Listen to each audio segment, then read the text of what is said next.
Hi, good morning everyone. Welcome to episode 33 of the Knitting Expat Podcast. Today is Monday, the 26th of October 2015, and I'm Mina, your host, coming to you from Bahrain. I live in Bahrain with my husband and our two cats, and we're originally from the UK, from London. Well, I am, but hi, welcome to new and all returning viewers. Thank you so much for taking the time to hang out with me today. I think I should probably just let you know where you can find me. You can find me on Ravelry as Mina86. You can find the podcast group on Ravelry as the Knitting Expat Podcast. You can find show notes for this and all previous episodes on the blog, which is knittingexpat.wordpress.com. You can find me on Instagram and Periscope as Mina Phillip. I don't really do anything on Periscope, so you may not want to follow me there, which is fine. And I also have like a lifestyle-ish blog, which is more of like a journal really, where I blog weekly about what we've been up to. But all of that is linked below in the description box under YouTube if you missed any of that. It's linked on the homepage on the podcast group on Ravelry, and in every episode thread on the Ravelry group page as well, and on the blog. So wherever you look, you should be able to find me.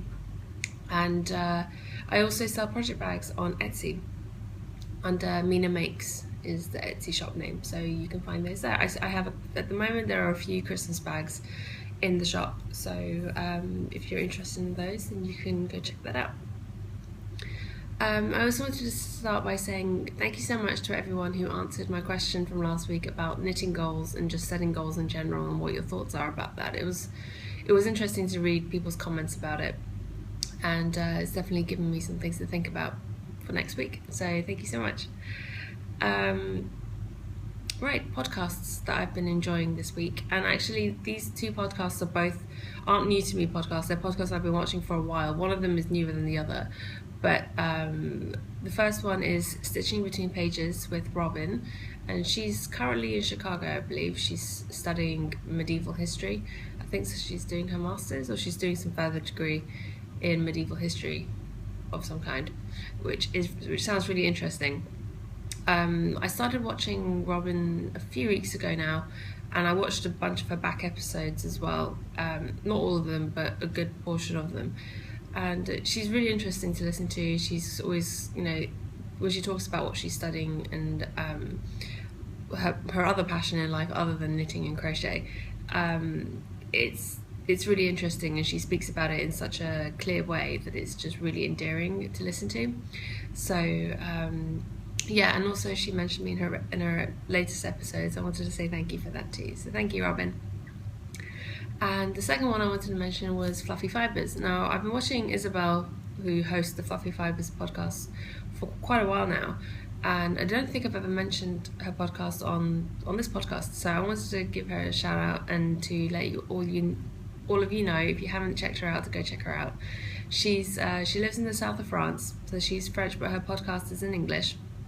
And she knits beautiful things, she sews beautiful things, she's an amazing sewist, and truly inspirational. Her handmade wardrobe is something to aim for, basically. She sews some really beautiful things for both herself and her daughter, which is so cute. And if you haven't checked her out, make sure you do. Right, so I guess I'll move on to finished objects. So first up are a pair of socks, the citrus peel socks that I made for Perry. And these are his Christmas present for this year, his Christmas socks that I've knit him. I've already mentioned before that orange is one of his favourite colours, so I got this, and this yarn is the Uncommon Thread Tough Sock, 80% superwash blue face Leicester, 20% nylon, and it's in the citrus peel colourway. And this was my first time. I have a few sock yarns in my stash that are BFL, but this is the first time I've actually knit with BFL, and it was really nice. It was really nice to knit with. I really enjoyed it. And the sock's a little bit loose on the blocker because his foot is a little bit longer than mine, so the blocker actually ends here. There's a little bit extra there, and I think I may have gotten away with making these socks without him having seen them. So here's hoping. But I washed and blocked them, and I was worried as I was knitting them as well. I was a little bit concerned that they might be a bit loose. I've tried them on, they sort of just about stay up at the cuff on my legs, so I'm hoping they'll be okay for him. And if they do turn out to be a bit loose, I might try and throw them in the dryer to see if that sort of like shrinks them up a little bit. And if that doesn't work, then I'll figure it out. He'll still wear them, I know he will, but it's I'll know for next time to do fewer stitches on the leg. These were knit on 2.5mm needles, which is a US 1.5, and I did 64 stitches, because the last pair of socks I made him I did on 2.25s with 72 stitches, and those were a good fit, but they were the kind of fit that, you know, after a few wears and washes that, you know, the sock will loosen up a little bit. So I kind of went up an easel size and went down a size on the socks, but I'm thinking I may have to go down to 60 stitches. And I did a regular 1x1 rib, which, whilst that looks fine, I really prefer the look of twisted ribs. I think from now on, if I'm going to do 1x1 on socks, it's going to have to be a twisted rib rather than just a plain 1x1. So yeah, that's how those turned out. I did a fish lips kiss heel, which is my standard go-to sock heel, and I did a rounded toe at the end. So yeah, those turned out great. I'm really happy with them. I love the colour, and best of all, I managed to get the full pair of socks without having to use a contrast colour, and I had a ton of yarn left over. I have no idea how this happened. I have like 20 grams left over, so I've got two 10-gram balls. Yeah, I'm not sure, but at least now I know that if I do use this yarn again, and again, it's not like this yarn's given quite a good fabric. It's not too loose, it's not too gappy, so on 2.5mm needles it works well with this yarn. So I know in future, if I get this again to make him socks, or anyone socks, I can make the leg a bit longer, which he prefers. At the moment the leg is the same length as the foot, I believe, so these should fold perfectly in half. Yeah, so the leg is slightly longer than the sock, which this is usually what I aim for, so it's just a couple rows longer when it's folded. So yeah, that was confusing. I was not expecting to have that much yarn left over at the end, but there we go. So now I have enough to add a little bit to my blanket and to send some to other people in swaps. And my second finished object is the one that I'm wearing. It's my exploration station, which is by Stephen West, and I believe it was last year's mystery knit-along that he did in November, and his new one is starting soon. I probably won't be taking part this year just because I've got so many other things on my list that I need to do, or that I want to do. And I knit this on 4mm needles, which is a US 6, and I'm entering it as part of the brioche knit-along that Vanessa is doing from the Kilt Craft podcast. And I keep meaning to mention that every week and I keep forgetting, so I'm sorry Vanessa, I keep forgetting to mention the knit-along, but it ends at the end of the month. And this is the brioche section, which is what qualifies this project for the knit-along. It was my first time knitting brioche, which was really fun, and I really enjoyed the process, so definitely going to be doing more of that going forward. And actually one of my upcoming projects is going to be a brioche project, but I'll talk about that in a minute. So this first section with the wedges, the garter wedges, was clue 1 or section 1. Then section 2 is this brioche section. Then this is the slip stitch section, which is section 3. And then this garter stripe section is section 4. And then the chevrons at the end, section 5. So yeah, all in all, really happy with how the shawl turned out. It's pretty big. I mean, I say that. It's pretty massive. It's just because I've been knitting such huge shawls lately, this doesn't seem to be as large as some of the others. Like this is just about as long as my wingspan. So it's not actually even my wingspan exactly, but I'm like 178 centimeters. I'm like 5'10", so Doesn't mean much really when it's not quite my wingspan. It's still a pretty huge shawl. But yeah, it's like a almost perfectly semicircular. Put this back on. Let's see how this goes. Tuck that under. Adjust it around a little bit. Yeah, it's not that cold in here right now anyway, so it's not a big deal if it's a little bit. There we go. Just about to get it back on and tweak it around later. Get it to sit right. But yeah, so I really enjoyed knitting it. It was really, the rows by the end were starting to get really quite long and a little bit tedious, if I'm being quite honest. In the chevron section, it was getting quite, I think by the end there's over 470 stitches on the needles, so yeah. And again, I'm not drinking anything special, it's just water with a bit of fruit juice. Yeah, so that's pretty much covers it. The yarn that I used, that was what I was going to tell you, was Madeline Tosh Merino Light in Lolita, which is this colour, Lolita, Turn, Baroque Vintage, which actually does have purple in it that matches the Lolita colour really well. I don't know how well you can see that. And Candlewick. And for the Candlewick, actually, I used the leftovers from my Summertide Mystery Knitalong shawl first, so I only had to use a little bit of this one to finish the shawl. So I still have quite a significant amount of yarn left from this that I could use for other projects, which is good because I really like knitting with Tosh Merino Light, and I really like these colours, so I'm not sure what I'm going to do with them yet, but I'll do something. Yeah, so that's it for my finished objects for this week. So I guess we will move on to works in progress. So first up, so all my works in progress this week are all new because I got to about, I think it was Thursday when I finished this, and this was my last work in progress other than my Cozy Memories blanket that I was working on. And I was like, great, got everything off my needles and I can start new projects. So I started a whole bunch of socks. So I told you guys that I'm knitting socks for everyone for Christmas this year. So I have a few people left that I need to knit socks for. One is my father-in-law, my sister-in-law, and one of my friends from my group of friends that I'm knitting them all socks.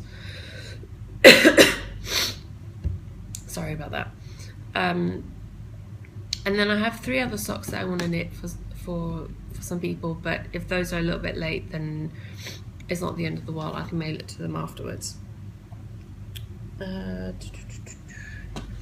the first up are the socks that I'm knitting for my father-in-law, and these are just plain vanilla socks out of Patterns Croy yarn, and I believe it's the cadet colours. I'll check in a second. I've done the heels, did the heels yesterday, did all my heels yesterday actually, and I'll show you the others in a second. So a standard fish lips kiss heel for both, and you can see it's sort of like a mottled blue, dark shades of blue. And like this section here looks like it's like solid navy or something, but when you look at it closely, it is actually variegated between like a navy and a black colour. So it's almost like the Patterns Croy equivalent of a Crazy Salva ball. And this is the yarn all caked up. The cakes are kind of collapsing on themselves. I'll put that back in there. But yeah, I'm doing his socks as just plain vanilla socks. I'll grab the tag to show you guys. Yeah, so it's the Patterns Croy socks FX, and yeah, it is cadet colours, which is number 1408. I don't know if that's useful for anybody. And yeah, I'm just doing these as plain vanilla socks on 2.5mm needles. Everyone keeps telling me that Patterns Croy is really thick sock yarn. And having knit with it, yeah, it is. Like, it's on 2.5mm needles, but these socks feel like they're bulletproof. They feel so thick and dense. I'm always wondering if you could knit them on 2.75s and they'd be alright. But I did 60 stitches on this with the 2x2 rib at the cuff. And yeah, that would be those. So I did the cuff on Friday. I did did all the cuffs for all the socks that I knit on Friday, did the legs, most of them on Saturday, and turned heels yesterday. So that was my father-in-law socks, just plain vanilla pattern scrolling. Next up in one of my Mina Makes bags is these are the socks for my sister-in-law, and these I'm knitting her a pair of my Vida socks. Don't lose any stitches. And these are being knit on 2.25 just US 1mm needles. I did a contrast fish lips kiss heel, and I did a twisted 1x1 rib using 64 stitches, twisted 1x1 rib, and yeah, and the yarn I'm using is Berenvuller, and this is her Beren Stark sock, so that's 75% virgin wool, 25% polyamide, and this is half and half number 1, and this was just a one-of-a-kind colorway that she did, and it looks like this in the skein. So half the skein was dyed pink and the other half was dyed a variegated white, yellow and green, shades of white, yellow and green. So it comes up like this, which I think is quite fun. And just stick my hand in one of these to show you what the pattern looks like. And I know everyone says variegated yarn and lace doesn't work very well, and I totally get that. I totally get why people say that, but for this it's more of a texture. The lace is more of a texture pattern for this one, and because it's quite a simple leaf motif, still kind of see it. It's not, doesn't like stand out massively as it would in just like a solid or a tonal, but I still quite like it. I think it's fun, and it's a bit more subtle. It's not like an overly lacy sock that you'd be worried about wearing out and about. But yeah, so that's, most of my socks I do a standard sort of formula for the length of the leg, so it's 20 rows ribbing, and then 60 to 65 rows in the leg. Sometimes I'll do a longer leg, but for the most part 60 to 65 rows. So I think this has about 60 rows in the leg for this one. And yeah, so that's the second pair of socks. And sorry, I forgot to mention, the contrast heel is some leftover Knit Picks stroll fingering in the Everglade Heather, I believe that was the colour. The next pair of socks is in one of my Christmas bags, and here they are. These are the socks. Sorry about all the cables getting in the way. And these are also on 2.25mm needles, US 1s. I did 2x2 rib, and I've done an altered version of the Blueberry Waffles pattern. Similar, well, the same as the one that Kay Jones from Bakery Bez has been doing. So it's knit 3 rounds and then knit 2 purl 2 for 1 round. Whereas the Blueberry Waffles is knit 2 rounds and then knit 2 purl 2 for 2 rounds. So I'm just calling these my skinny waffles. You can see like that. And the yarn, and again I have turned the heel, Bishop's Kiss heel on these as well. These 64 stitches on 2.25s.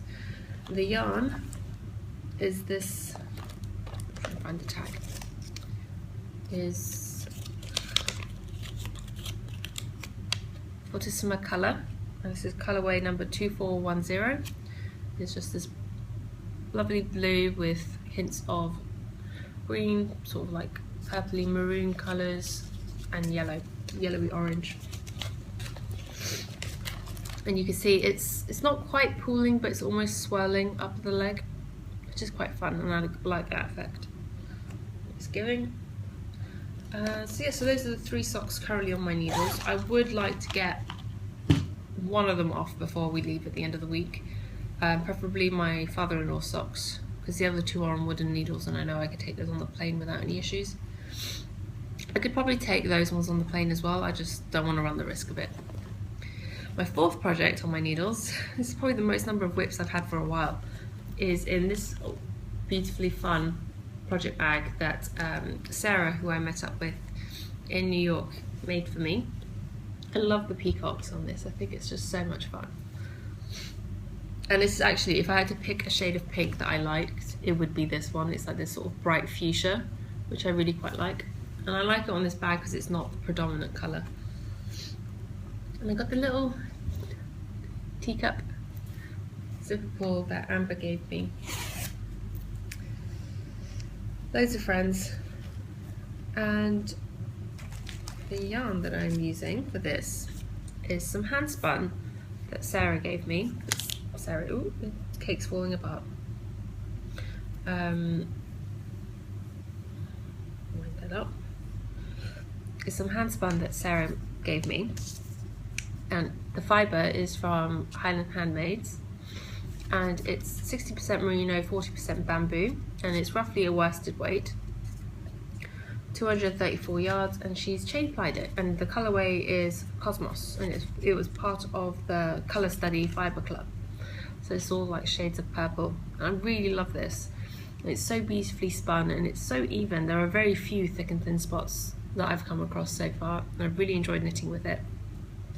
And the pattern that I'm knitting is the Violet Waffles hat. Violet Waffles hat, which is it's a free pattern on Ravelry. I'm trying to remember who designed it. It is by Haladora J, I believe. Yeah. It's just basically like the Blueberry Waffles pattern, but in a hat form. So you do the 2x2 rib for the brim, and then you start into the pattern of knit 2 rounds, knit 2 rounds, knit 2, purl 2 for 2 rounds.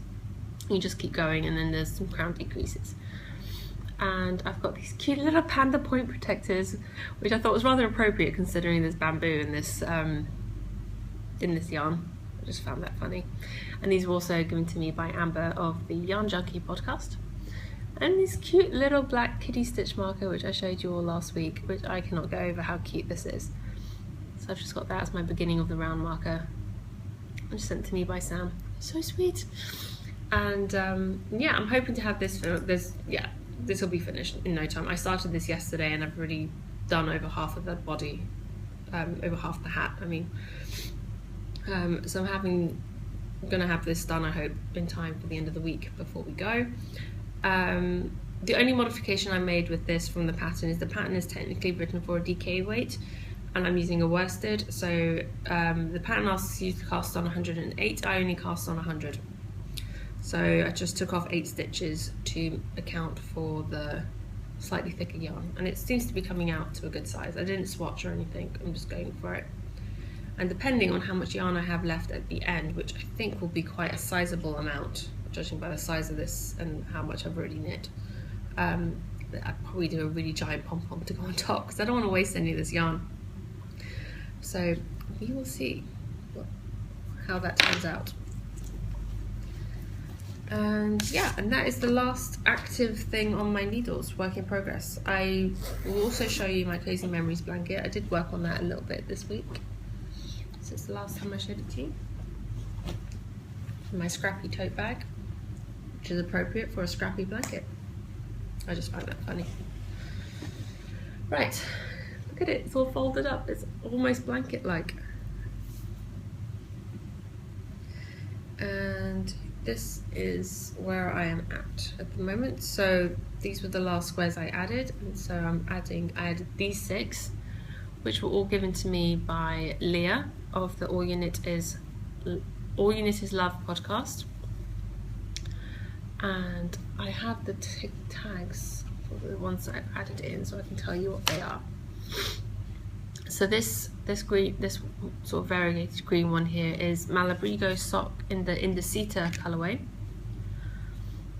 This one is Malabrigo, not Malabrigo, Madeline Tosh Merino Light in the ink colorway. A really lovely tonal dark blue. This is Jameson and Smith 2-ply jumper weight, and I only just had enough to finish the square with this. This little scrap is all that was left at the end, so it was just enough. And this this grey is Cascade Heritage, yeah, in charcoal. The pink is Oloops Gold Sock in the Expelliarmus colourway, which is one of their Harry Potter colourways, and I've been wanting to try some Oloops yarn, so this was great, thank you. And this speckled one, which I really love, is some Eden yarns in the Neon Lights, and I believe Leah used this yarn to design a pair of cabled socks, and she also knit a little bluebird of happiness out of it for me, which I have hanging on my wall.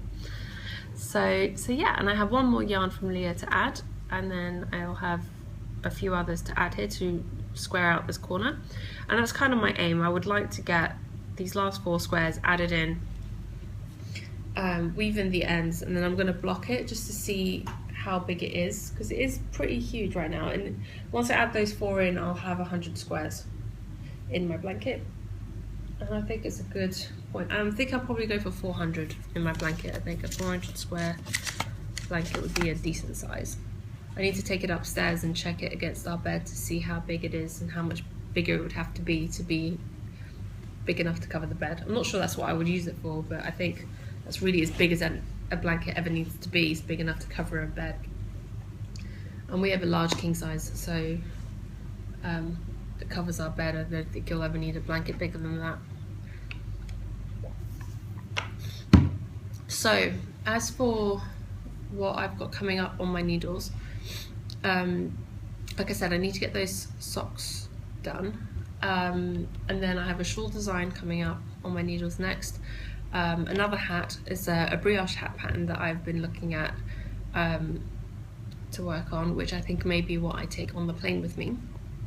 And I have a couple of other socks that I want to cast on, like I said, for other family members that hopefully I'll be able to get around to doing. And I need to start the sweater for my dad, the Henley top-down sweater for my dad. Which I'm only going to knit up to splitting of the armholes, and maybe a little bit of the body, and then I'll put it on scrap yarn, take it to the UK, get him to try it on and see how it fits him, and then if I need to make any adjustments I can. So that's the aim for that one, for what I'm planning on doing. It's not really that much different from what I told you last week. Knitalongs and giveaways. Thank you everyone. I think everyone who has won a prize now has been in touch with me and should have received, well, say should have. If there's a pattern prize, you should have received it by now. If it's a physical prize, I still have one to mail out. I'll talk about why it hasn't gone out yet in a bit. But the last person I was waiting to hear from finally got in touch with me. So thank you very much, and everyone, you should be receiving your prizes soon. And we currently have a casual knit along for the Vida patterns, the Vida shawl, hat and socks. So it's the Vida Cal, and VIDA. There is a coupon code at the moment, Vida, just VIDA, all capitals, gives you $1.50 off the shawl pattern. And that's only valid until the end of the week, so make sure you make the most of that if you want to knit the shawl. And if you do want to take part in the knit along, like I said, it's quite a casual knit along. It's nothing too restrictive. You just have to be a member of the podcast group on Ravelry, and you have to knit one of the Vida patterns. That is literally it. The rules are all explained in the thread on Ravelry. There is only one thread. There's no separate finished objects thread, because I kind of feel like there's probably not going to be that many people entering, because it is a busy time of year and I don't want to put too much pressure on people. So just one thread's enough, and I'll figure it out from there. I'm still sorting out some prizes. I've had a couple people get in touch with me with some pattern prizes for the for the knit along. And yeah, so I will be confirming what the prizes are later, at a later date. There will be prizes. At the moment, the end date is going to be the end of this year, but I'm thinking I'll probably extend it into January, depending on how people feel about that. Like I said, very simple, not simple, but very easy sort of knit along. Q&As, question and answer section. So this week I've had a few questions. I did have one question from a couple of people who asked about ease in patterns and stuff, and actually I was going to answer that this week as well, but then I realized there's actually quite a lot that I could say about that, so I'm going to save that for the next episode. So I can, and that will be the only question I answer in that episode, so I can go into it with a bit more depth on what I think about that. So it's not that I'm ignoring your question.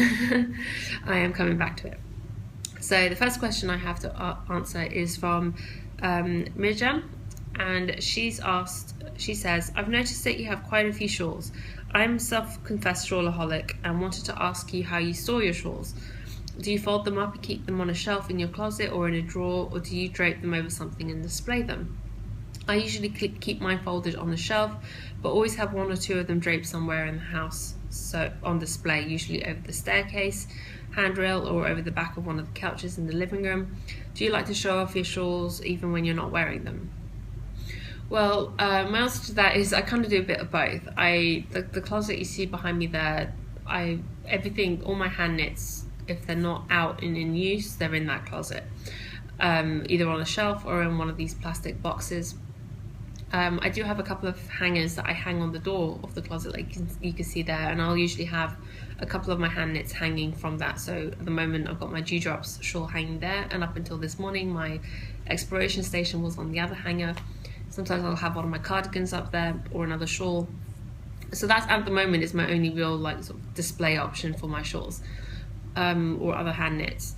I don't tend to leave them lying around the house, only because as much as my boys don't destroy yarn and they don't go after it, I don't want to leave anything in their way in case, because they have claws and they may not intentionally do it, but they could snag something, or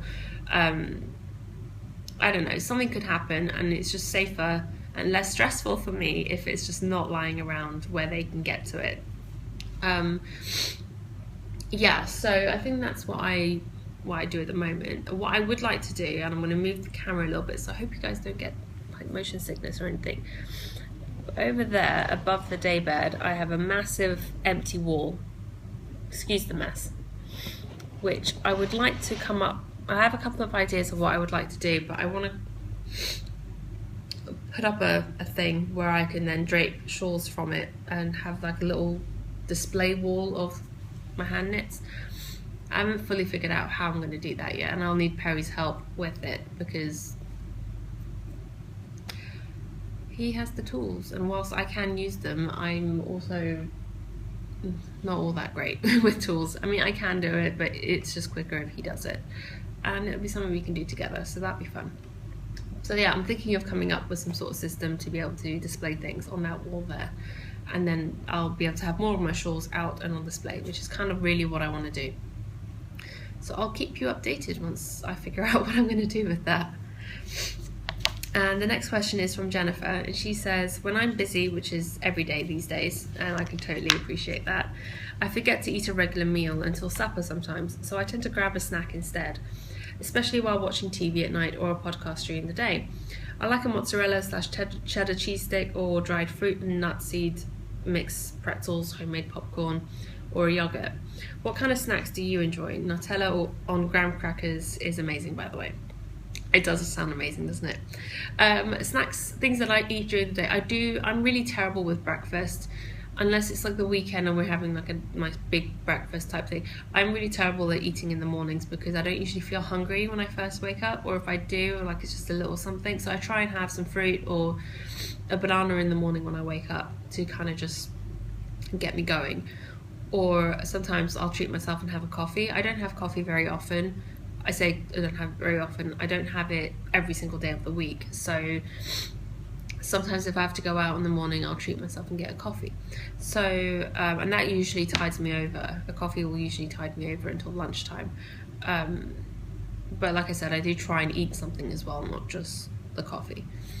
As for snacks, something that we've really been loving doing and have been doing ever since my mum was here in July, she showed us this trick, was sticking lollipop sticks, or ice lolly sticks, into these little individual tubs of fruit yogurt, and sticking them in the freezer, and then peeling off, taking it out, and it's basically a frozen yogurt on a stick. We've been doing that pretty much religiously ever since my mum showed us how to do it in July. We've been doing it every week. So we always have at least 8 of those in the freezer at any one time. in constant rotation, constantly adding more to the freezer.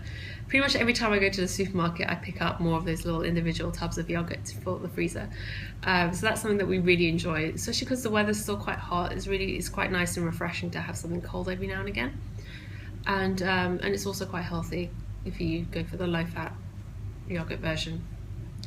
And it's also been really good for Perry to have more yogurt, because I grew up in a household where yogurt was almost a drink in our house. Like, we went through so much yogurt growing as a family with every meal.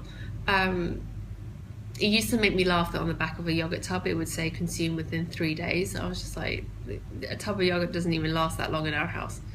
But anyway, so it's been good for him to have more yogurt in his diet as well. But other things that we enjoy snacking on at home, I try very hard to keep like bad snacks out of the house. Like, we don't buy crisps, we don't buy chocolate, we don't buy sweets. Well, we try really hard not to as much as possible. Occasionally, if we're having a really bad day or whatever, we'll go out and we'll just buy one thing. We don't generally keep the house stocked with treats, because then that's when things go bad. I like to snack on dry cereal. That's something I've really enjoyed doing ever since I was quite young. Just like a little bowl of crunchy nut or some other cereal that you really enjoy. And it's just really nice to just pick up a few pieces and nibble on that. And it's the sort of thing to snack on when you don't really want to, when you're in between meals but you don't want to eat anything too substantial, but you just want something to keep yourself busy. That's quite good. I also try and keep like salad or vegetables and stuff in the fridge, and so they're easy to just chop up and eat on their own. Or, like I said, fruit, apples are great. Sometimes in the mornings I'll just chop up 2 or 3 apples in a bowl and just snack on that during the morning. But I do try, and bread, toast is my weakness. Just Marmite on toast, that's my thing. If I'm ever hungry but can't be bothered or don't have time to make a proper meal, Marmite on toast with a cup of tea is generally what I do. That's I think that and the frozen yogurt are my favourite things to snack on. And there are obviously all the unhealthy options as well, but like I said, we try to generally keep those out of the house so they're not a regular option to have. The next question I have is from Holly, and she says, she's got a really good question actually. Hi Mina, I have a question regarding your travel. My youngest daughter moved to the farthest point away from home in Barrow, Alaska to teach school, which sounds amazing. I'm faced with close to 24 hours of air travel to go and visit her in November. I love the time spent knitting, but choosing a good airplane-friendly project can be a challenge. I always try to have a pair of socks which I knit 2 at a time on 2 circular needles. I would like to have a somewhat bigger project to give my eyes a break. Do you have any good suggestions? I will have quite a few projects packed in my checked luggage, as there are no yarn stores in Barrow. I think I've heard you mention running out of projects before. Yes, that's happened to me before. Before you were able to get home. I'll be gone for 2 weeks and have just under 48 hours of travel time. How many projects do you typically bring for a couple of weeks away? I knit at a fairly relaxed pace. Okay, so I believe there are 2 questions there. What should you take for the plane, and how many projects should you take overall? Well, to answer the first question for the plane, socks are always great because they're easy, they're small, they're portable. But if you want something else to give your eyes a break on slightly larger needles, maybe hats or mittens or a shawl. I wouldn't suggest taking a garment like a sweater or anything too big, because then it takes up a lot of space in your hand luggage and it can get quite bulky to work on in sort of like a small airplane space that you have at in your seat. So something small, like a 1 maximum 2 skein project, like I said, like a shawl or a shawlette, a hat or gloves which are knit on larger needles to give your hands a break from the tiny sock needles maybe, or a scarf if you enjoy knitting scarves. That's also something you could work on a plane quite easily. For me, I will probably be taking socks, the brioche hat that I want to work on, and a shawl. I think those I have a ridiculous flight up ahead of me. We are flying to DC and we're flying with Qatar Airways, so we actually had to fly to Doha first, which is like 45-minute flight, if that, from Bahrain. And then we have a 14-hour plane journey, direct flight from Doha to Washington, D.C., which is going to be interesting. It has been a long time since I've been on such a long-haul flight.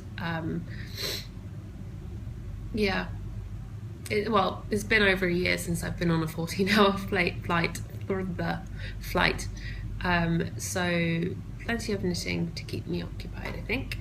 I think maybe 2 or 3 projects for such a long flight is good, because then you can mix it up, and you probably won't be knitting the whole time because you'll get quite tired, I think, and depending on the flight times, especially if you're flying for 24 hours, you're going to want to try and sleep for part of it. So I think like 2 or 3 projects that are on different needle sizes would be good to sort of like mix it up and keep it like not so tiring for your hands.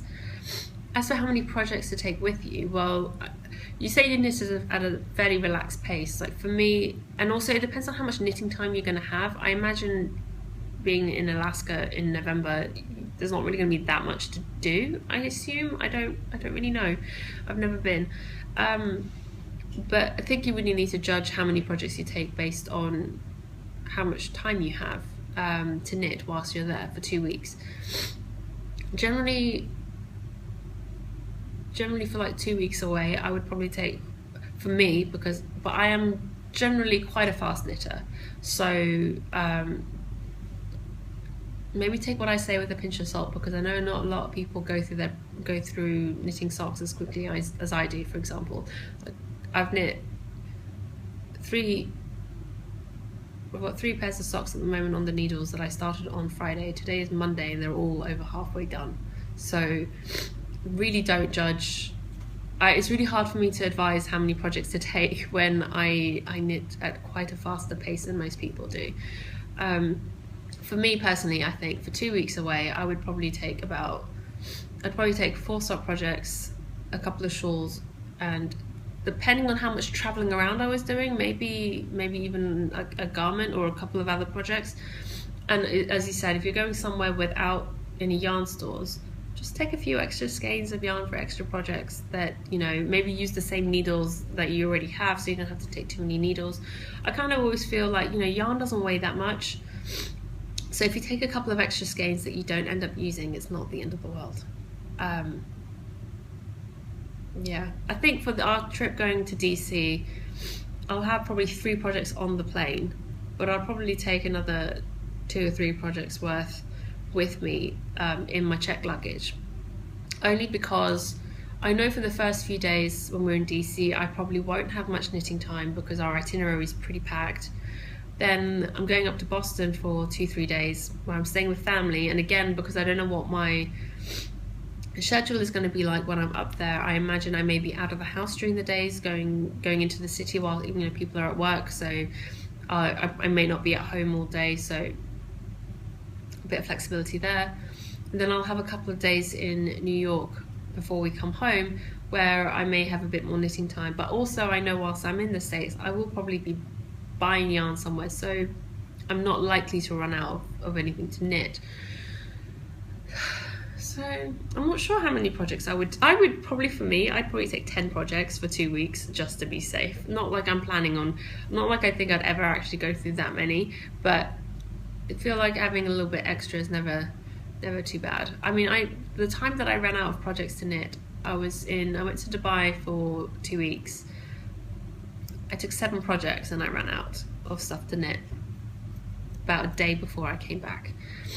So yeah, I think for me, taking 10 projects for 2 weeks is probably a safe bet to make sure I don't run out of anything. But like I said, you know how fast you knit yourself. You'll have a rough idea of how much time you'll have. So I guess maybe judge it based on that. Right, so questions for you guys this week. Not so much, well, kind of knitting related. Does anyone have any yarn shop suggestions for Boston? Preferably somewhere within reach of the metro system in Boston. Where I'll be staying with my cousin is going to be sort of outside of the city, but I remember from the last time I stayed with him that I can get to the city quite easily.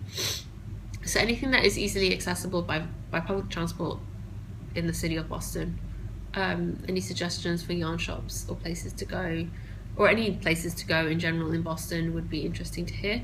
Like I said, I'm only there for a couple of days, and I've been there before. I've been to Boston before, back in 2006, summer of 2006. I was there for a while visiting, so it's not my first time to the city, but I haven't been there in a long time. So I'd be interested in hearing any suggestions you have for things to do, places to see, specifically yarn shops. Anything that is easily accessible via public transport, because I will probably be on my own during the days. And then, like I said, I'll be in New York for a couple of days before we fly back, and I'm actually going to be in New York on Saturday, Sunday, the 7th and 8th of November. So I was wondering if anyone's around to meet up, hang out, because Perry's going to be in classes. So I'm not really going to have a chance to spend any time with him during the day. He's going to be busy.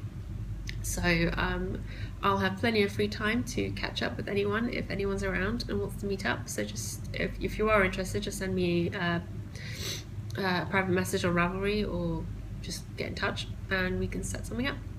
Or let me know in the comments. I think that pretty much covers the Q&A for this week. And moving on to shop news, this is going to be very quick. There is no shop update. There are still a few Christmas bags. I think there's like 4 or 5 Christmas bags left in the shop. The shop will be going on vacation mode when I go away, just because I won't be able to mail anything while I'm away. And there are a few orders that have been put in over the last few days, but I haven't been able to mail anything out since I think Wednesday was the last day I was able to go to the post office. Thursday I wasn't feeling well, and then there's been a public holiday over this weekend, so the post office has been closed since Friday, and I went by yesterday, they were still closed, and I think they're closed today as well. I need to go by later and check. So the earliest I'll be able to mail anything out, I think, will be tomorrow at some point. So I will, so I'll hopefully be able to get to that. Moving on to acquisitions, and I have still got some New York stuff to show you, and a swap package that came in the mail this week. So I'll start with the New York stuff, and this is actually the stuff that I purchased when I was at Gauge Intention for Kristen of Vine's trunk show. And one thing I did want to get on the trip was I wanted to get some Brooklyn tweed yarn, because I wanted to knit just a simple cardigan with some simple stripes, just a very simple. I wanted to knit something that was just really going to show off the yarn. And so I got 5 skeins of Brooklyn Tweed Loft in the Plume colourway. Plume. And it's 275 yards and 50 grams, so 5 skeins. And this in itself is probably enough to knit a cardigan.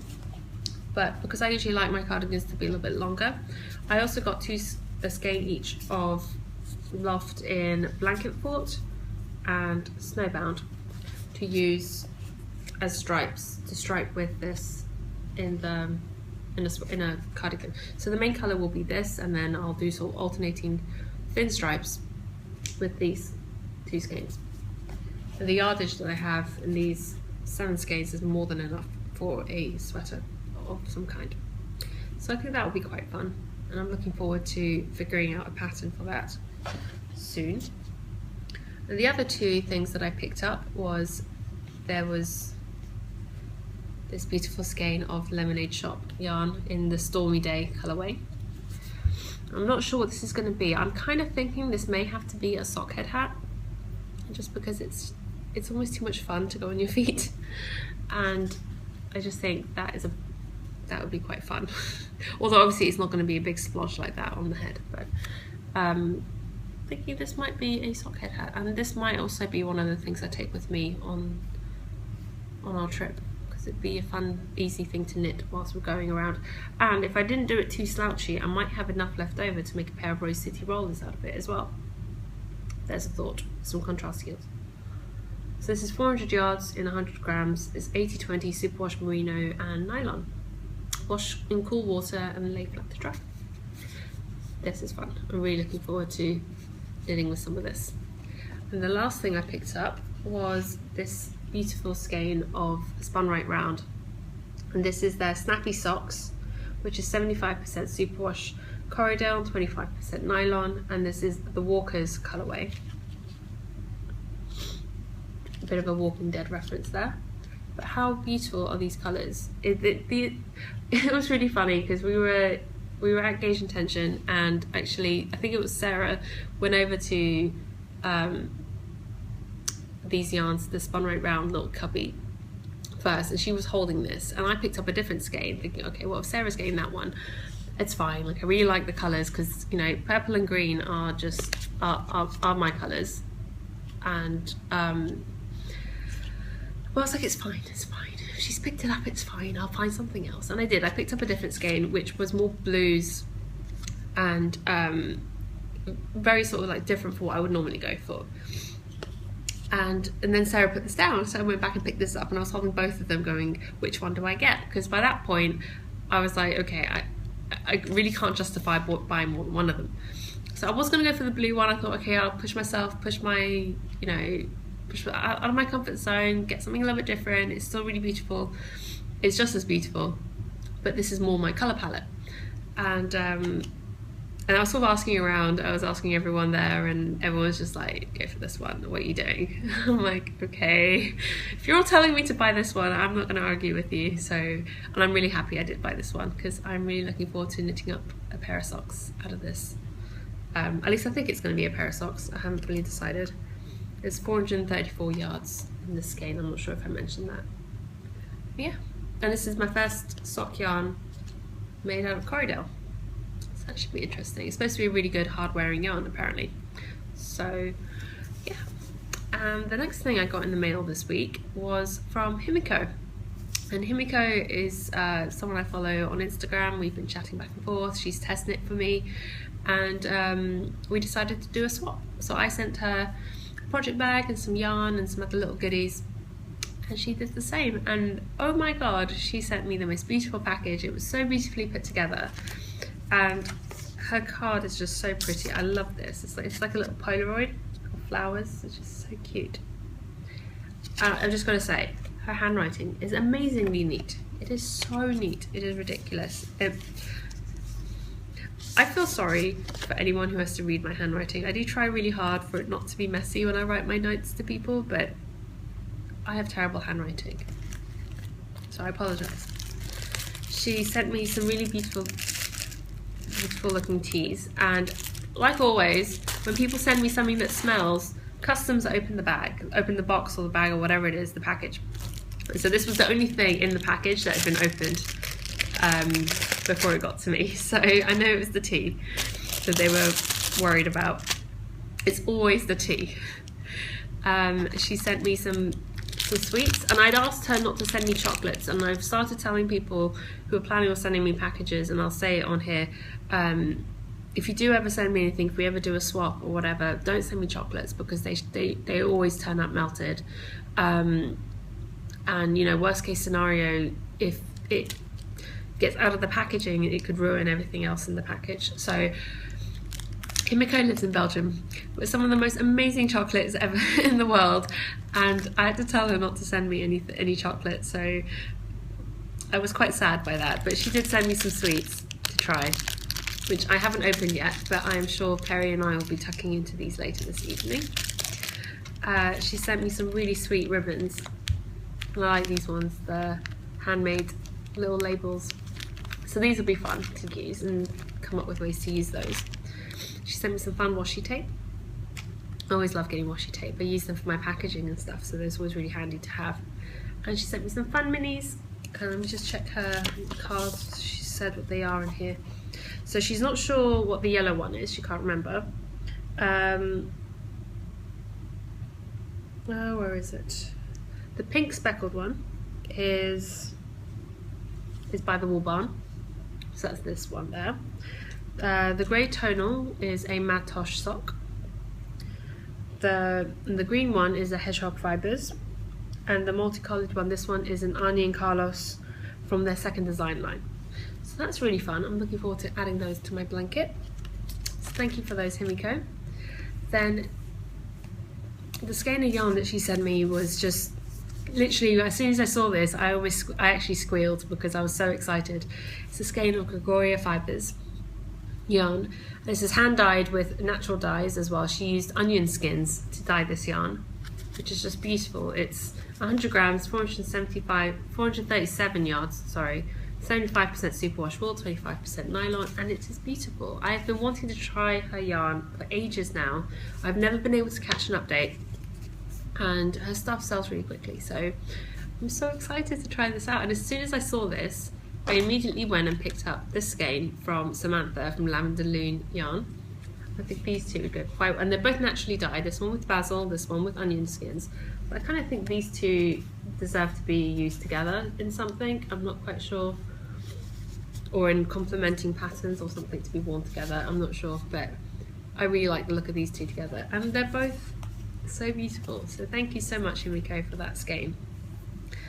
And then to top it all off, she made me this beautiful little bucket bag, which is going to be perfect for holding yarn. And actually, I think I'm just going to put some skeins in here to hold it up.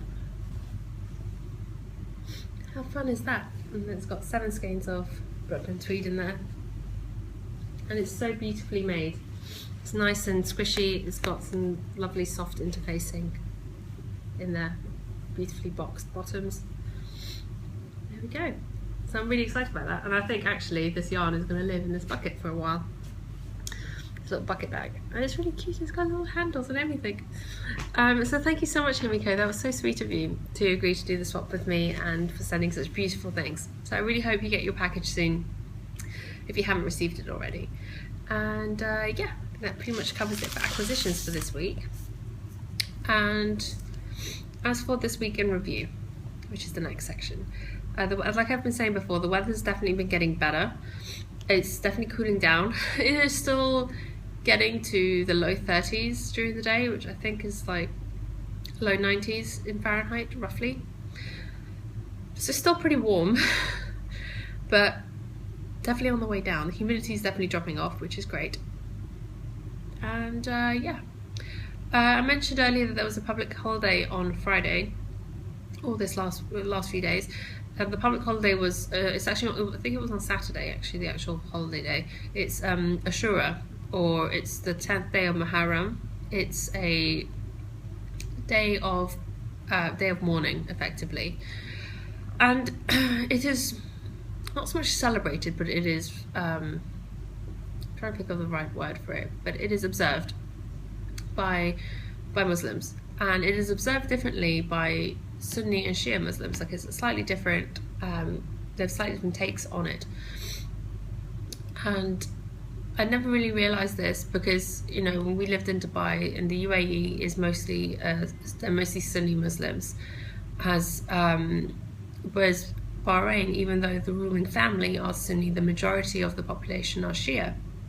So, and the Shia observe Ashura more as a day of mourning, and it's sort of like a bit more of a thing for them, I think. I don't know too much about it. This is just, I did a very quick Google search about this beforehand. It's not something I've ever really looked into too much before. But like I said, in Dubai and in the UAE, it was not really it's not a public holiday. They did not give time off for it. And Peri works in Saudi Arabia, and again, they are mostly Sunni population, and there was no sort of public holiday for that.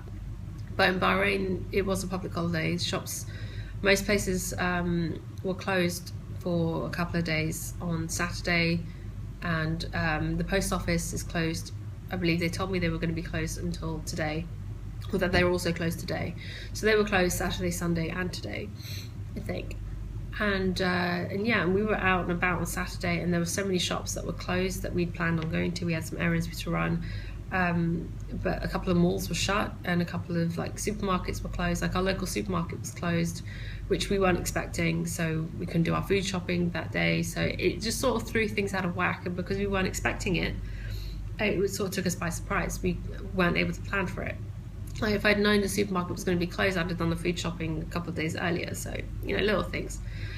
So that was just something interesting for us anyway to experience, because it was something that we hadn't had to consider before, but now we know that's the thing over here. Other things that have happened this week, I completely by accident trapped Derek in my craft room one night.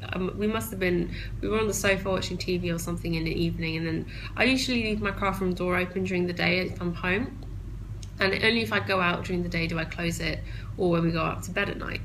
So I must have closed the door one night thinking, and the lights were off already, so I must have just assumed, I must have not seen Derek. It must have been hiding under a table or in a box or something. So I must have just assumed there was no one in here and closed the door and went off to bed. And Perry came down in the morning to feed them, and he couldn't find Derek, which he thought was really strange. And he came upstairs to ask me, have you seen him? And I was like, no, I haven't. And he went down again, and then you could hear like this meowing from behind the door, and then he went over and Derek was shooting out the door as soon as he opened it. Poor guy had been trapped in here all night. Thankfully, he didn't make a mess. He managed to hold it all in. He didn't, pee or poop anywhere, and he didn't attack my yarn. He didn't touch anything. The only thing he'd done was he jumped onto my ironing board and knocked over a few of the bags that I'd prepped up there. That was literally it. I did have some knit stuff. I had a couple of my knitted cardigan and my Vita shawl on the bed that he could have destroyed if he'd wanted to. He could easily access the yarn on the lower shelves here that he could have made a mess of. But he's such a good boy, he's such a good cat. Like, seriously, he is so uninterested in yarn, it is almost weird. But yeah, I felt really bad that he'd been trapped in here, but he was okay and he forgave me pretty quickly, which was quite nice. And then I also noticed that, I think it was the same day, that Hugo had an irritation in his eye, and he was sort of, I saw him in the morning and he was sort of squinting a bit in one eye, and I went over and sort of cleaned his eye out, because sometimes they get stuck in their eye. And then I sort of thought nothing of it. And Derek gets weepy eyes quite often, so he's always sort of like squinting one eye or the other. So he's had that ever since he was a little kitten, and it's just something we just clean his eyes every day and make sure that he's okay. But with Hugo, it doesn't happen very often. So when it happened again a couple of hours later and I noticed he was squinting, I went over to have a look, because the other time this has happened is when one of them has, when they've played together and they're play fighting, and one of them's accidentally scratched the cornea of the other one. And that's another reason why we trim their claws quite often, and we've been really bad at remembering to do that lately, so I thought maybe that's what had happened. So I went to check Hugo's eye, and I noticed it was really red around his eye, around his iris, and so I was like, okay, there's definitely something going on here. So I called the vets and I made an appointment to take him in. It's the first time I've had to take either of them in to see the vet since we've moved here, and yes, I took him in. They checked him out. They said it's probably just a mild irritation, could just be some dust or something got in his eye. It's just a bit of an irritation. So they gave me some ointment for it, and he's fine. It healed up really quickly. It had actually healed up it had already gone much better by the time I took him to the vet compared to when I checked his eye in the morning. So it was already getting better on its own. But I just wanted to make sure it wasn't some sort of infection or anything. And yeah, so he was okay. And yeah, he's better now. He's all fine. So it was a bit of a dramatic day overall. He was not happy about going to the vet. He was crying the whole way there. It just broke my heart to hear it. When we got there and taking him out of the box, and the crate that we have for them has like this little foam sort of mat at the bottom, so it's more comfortable for them to sit on. And like I said, because we've been really bad at trimming their claws lately, he had all his claws sharp. And as we were pulling him out of the box, he was pulling this mat with him. And so we were like, okay, fine, just bring the mat out as well. And so he just sat on the vet's table with his claws dug into this mat, just like, oh God, don't want to go anywhere. But he was a really good boy. He sort of let me hold him whilst the vet did the examinations and stuff, and it was fine. Yeah, and so what else did I talk about? We're going to be leaving on, well, I say we're leaving on Friday. Our flight leaves at 5 a.m. Friday morning from Bahrain, and then we have a couple of hours layover in Doha before flight to DC. So it's going to be a very tiring journey, I think. We're flying economy the whole way, so that should be fun. It's going to be interesting. We're going to be in DC for Halloween. It's going to be my first time spending Halloween in the US, so that should be interesting. Never experienced that before. Apparently we're going trick-or-treating. A group of almost 50 adults are going to go trick-or-treating in DC. I'm not entirely sure what's being planned for that, but anyway. Last year for Halloween, Perry and I took part in something called the Contagion Run. I don't know if you probably haven't heard of it. It was, I think last year was the first year they were doing it in Dubai, and we volunteered to be zombies. So we went along, and it's basically a 5-kilometer obstacle course. So you can either sign up as a zombie or a survivor. And if you're a survivor, you're one of the runners, so you're one of the people doing the 5K, basically. And if you're a zombie, you're stationed somewhere along the 5K route to try and catch the survivors and kill them, effectively. Not really kill them, but you know what I mean. The survivors have these little tags on their that they have to wear around their waist, and you have to grab them, and each one of their tags is like a life. So I think each survivor has like 1 or 2 lives, so you have to nab them, and if they lose all their tags, then they're dead, effectively. So that was quite fun. We went along a little bit earlier, had our face paint stuff done so we'd look like zombies, and so that was really fun. We did that during the day, and then in the evening we went to a fancy dress party or a Halloween party at a pub in the Irish Village in Dubai, which is a pub. And I had my cousin's daughter was over visiting us from Iran, and she's only a couple of years younger than me, and she's actually the same age as my brother. And she really wanted to go somewhere for Halloween, so we got dressed up and went out for Halloween. I went as a cat, I went as a black cat, and she did my makeup. There's no way I'd have been able to do my makeup myself, but she did a really good job of it. And she went as Ariel from The Little Mermaid, which was really fun. So it'll be interesting to see what Halloween's like this year. Definitely won't be as hot as it was last year, let's put it that way. It was so hot and humid and horrible and sticky. But anyway, yeah, and the only other thing really is I really need to reorganize this when I get back from DC or from the US. That is a bit of a mess and it's driving me crazy. So I need to reorganize my yarn stash when I get back, and I'm actually really looking forward to doing it. It's almost like I love organizing things, so I'm looking forward to doing that when I get back. Yeah, I'm going to be meeting up with Tanya from the Sampler Girl. I've mentioned this a couple of times before, at Fibre Space on the 1st of November, so that should be really fun. I'm really looking forward to seeing her there, and her mum and Nancy, who's one of their friends as well. So I met her mum and Nancy in London when I was there in May, and so really got on, and so it'd be lovely to see them all again. And yeah, I'm really looking forward to going back to Washington, actually, because I've been there before. I was there 7 years ago with my brother when we went travelling. We travelled along the East Coast together. I was living in Vancouver at the time, and it was coming up to, just shortly before I was moving back to the UK. And I had a couple of weeks where I wanted to go travelling for a bit, and he decided that he was going to come with me, or that he could come with me. And yeah, we started out in New York, and we took the Amtrak down to Philadelphia, then to DC, then to Miami, and we hopped on a plane to the Bahamas for the last few days of our trip, which was actually really nice. And then he flew back to London, and I went back to Vancouver to pack up my stuff and go home. So it'd be nice to go back to DC this time and to go with Perry, because he's never been. So yeah, I'm really looking forward to that trip. And then going up to Boston as well and seeing my family there. And then a couple of days in New York before. It's going to be a very busy 11 days. But it'll be good. I'm really looking forward to it. So yeah, thank you so much everyone for watching this week. I hope you enjoyed it. I'm sorry last week was a little bit all over the place and I wasn't quite myself. I'm still feeling a little under the weather, but I'm definitely getting better, so it's all good. And yeah, thank you so much for taking the time to spend with me this week. If you have any questions, please let me know in the questions and suggestions thread on Ravelry. And yeah, I hope to chat with you guys in the episode thread for this episode. So thank you so much, and bye.